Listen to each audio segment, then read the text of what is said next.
말씀 출애굽기 39장, 요한복음 18장, 잠언 15장, 빌립보서 2장 말씀입니다. 함께 나눌 주제는 순종입니다. 예수님의 순종을 따라 우리도 순종하는 삶 살아가야 한다라는 겁니다.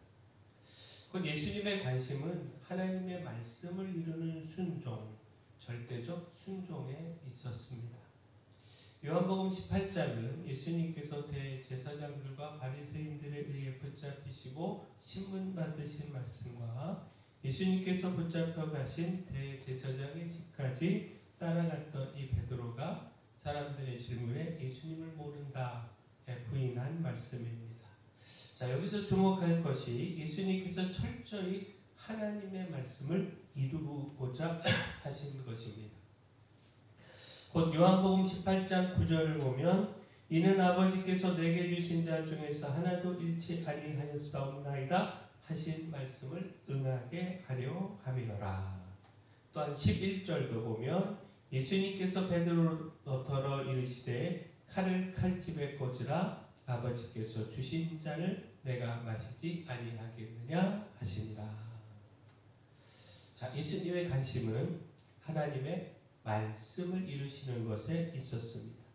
따라서 선지자들을 통하여 예언된 하나님의 말씀을 철저히 이루는 일에 힘을 다하셨고 또 십자가의 고난의 길도 피하지 않으셨습니다.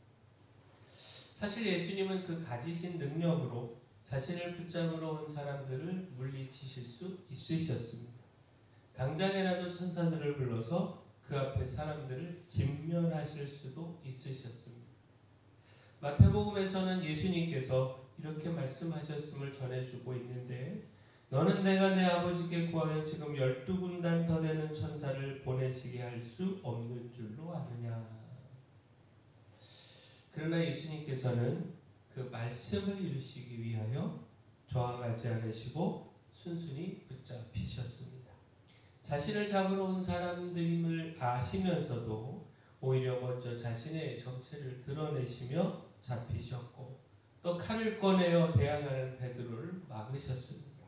그렇게 예수님께서는 이 땅에 오신 십자가의 사명, 곧 하나님의 뜻을 거부하지 않으시고 절대적으로 순종하셨습니다.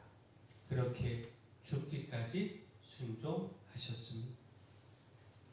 곧 빌립보서 2장을 보면 우리가 품어야 할 마음, 곧 그리스도의 겸손을 전하고 있습니다. 하나님이시지만 자기를 비워 종의 형체를 취하시고 사람으로 이 땅에 오셨고 또 십자가에서 죽기까지 순종하셨다라는 겁니다. 빌립보서 2장 6절에서 8절 말씀 보면 그는 근본 하나님의 본체시나 하나님과 동등됨을 취할 것으로 여기지 아니하시고 오히려 자기를 비워 종의 형체를 가지사 사람들과 같이 되셨고 사람의 모양으로 나타나사 자기를 낮추시고 죽기까지 복종하셨으니 곧 십자가에 죽으심이라. 자, 예수님께는 하나님이라고 하는 자신의 절대적 지위와 권위 그리고 생명을 잃고 죽어야 하는 그 고통과 아픔보다 하나님의 말씀에 대한 순종이 더 크셨습니다. 그렇게 그 모든 영광을 버리시고 기꺼이 인간의 몸을 입고 이 땅에 오셨고 또 죽기까지 순종하셨습니다. 자, 우리도 이 겸손과 이 순종을 본받아 하나님을 향한 순종이 무엇보다 커야 합니다. 우리도 죽기까지 하나님께 순종해야 합니다. 곧 예수님의 순종이 우리의 모델이 되어야 하는 것이죠. 우리의 관심도 하나님의 말씀을 이루는 일에 있어야 한다라는 겁니다. 말씀의 절대적 가치를 가지고 말씀대로 순종해야 합니다. 철저히 말씀을 따라야 합니다. 출애굽기 39장은 제사장의 옷을 만든 것과 또 모든 성막의 역사를 마치고 모세가 준공검사를 했다라는 말씀입니다. 곧 하나님의 명령대로 모든 것이 제작되었는지를 확인했는데 여호와 하나님의 명령대로 되었다라는 겁니다. 출애굽기 39장 32절 말씀 보면 이스라엘 자손이 이와 같이 성막 곧 회막의 모든 역사를 마치되 여호와께서 모세에게 명령하신 대로 다 행하고 또한 43절도 보면 모세가 그 마친 모든 것을 본즉 여호와께서 명령하신 대로 되었으므로 모세가 그들에게 축복하였더라. 자, 성막과 그 기구들을 이왕이면 멋지고 또 보기 좋게 만드는 것도 필요한 일이라 생각할 수 있습니다. 부살렐과 오홀리압 등이요 그 모든 기구들을 만들면서 더 멋진 모양과 방법을 생각할 수도 있습니다. 그러나 우리가 항상 기억해야 하는 것이 아무리 멋지게 아무리 보기 좋게 만들었어도 하나님의 명령에서 벗어나면 아무 의미도 없습니다. 멋지게 만드는 것보다 더 중요한 것이 하나님의 말씀대로 순종하여 만드는 것입니다. 그렇지 않으면 혹 사람에게는 칭찬받을지 몰라도 하나님께는 칭찬받을 수 없습니다. 그것은 실패작일 수밖에 없습니다. 하나님의 평가는 멋진 것에 있지 않고 순종에 있습니다. 그리고 하나님의 말씀에 철저히 순종할 때 축복의 결과도 누릴 수 있습니다. 따라서 우리의 삶에 우리의 생각, 우리의 방법 내려놓고 항상 하나님의 말씀 여기에 우선순위를 두기를 소원합니다. 철저히 하나님의 말씀 그 훈계를 따라서 하나님의 축복을 누리기를 소원합니다. 잠언 15장은요 지혜 있는 자로 하나님을 경외하며 이를 위해 훈계의 귀를 기울이고 순종해야 함을 교훈하고 있습니다. 잠언 15장 31절에서 33절까지 말씀 보면 생명의 경계를 듣는 귀는 지혜로운 자 가운데 있느니라. 훈계받기를 싫어하는 자는 자기의 영혼을 경히 여김이라. 견책을 달게 받는 자는 지식을 얻느니라.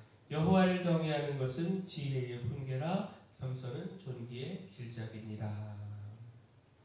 자, 생명을 살리는 훈계에 귀 기울여 순종해야 한다 말씀하고 있는데 어리석게 훈계를 저버리면 생명을 잃고 만다라는 겁니다. 따라서 여호와를 경외하는 것이 지혜의 훈계라고 말씀하고 있는데 곧 여호와를 경외하라는 이 훈계의 귀를 기울이고 순종할 때 생명에 이르게 된다라는 겁니다. 생명을 얻는 축복이 훈계를 따르는 삶에 있다라는 겁니다. 뿐만 아니라 훈계를 따라 하나님을 경외하며 겸손할 때 존귀의 자리에서는 축복도 누릴 수 있다라는 겁니다. 주의 훈계와 이 명령이 우리를 속박하고 제약하기 위함이 아니라 생명과 존귀의 축복을 주기 위함입니다. 따라서 훈계 듣기를 거부하지 말아야 합니다. 아픔이 있어도 훈계를 달게 듣고 또 그 훈계를 따라 순종해야 합니다. 자, 예수님의 관심은 하나님의 말씀을 이루시는 것 여기에 있으셨습니다. 죽기까지 순종하심으로 하나님의 말씀을 이루셨고 또 이를 통해 순종의 본을 보이셨습니다. 우리도 그 순종의 본을 따라 순종해야 합니다. 말씀과 훈계를 따라 순종해야 합니다. 하나님 우리가 이렇게 순종하는 삶 살아가기를 소원합니다.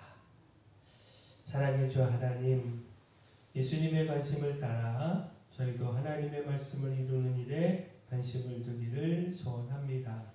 또한 그 일을 이루는데 어떤 고난도 피하지 않기를 소원합니다. 죽기까지 순종하신 예수님의 순종의 본을 따라 고난과 손해와 또 아픔이 있다 할지라도 철저히 주의 말씀을 따르며 순종하게 하시고 또 주의 말씀과 훈계에 귀를 기울이고 또 힘써 따르게 하여 주셔서 생명과 존귀의 축복도 누리게 하여 주시옵소서. 교회 내 연약한 모든 분들 주님 강력한 손으로 안수하시고 치료하여 주시옵소서. 저에게 주신 사명 이 마을의 빛이요 소금으로서의 사명 잘 감당할 수 있도록 힘 주시고 능력 주시고 또 일꾼도 보내주시고 물질도 더하여 주시옵소서. 모든 것 주님께 맡겼고 예수님 이름으로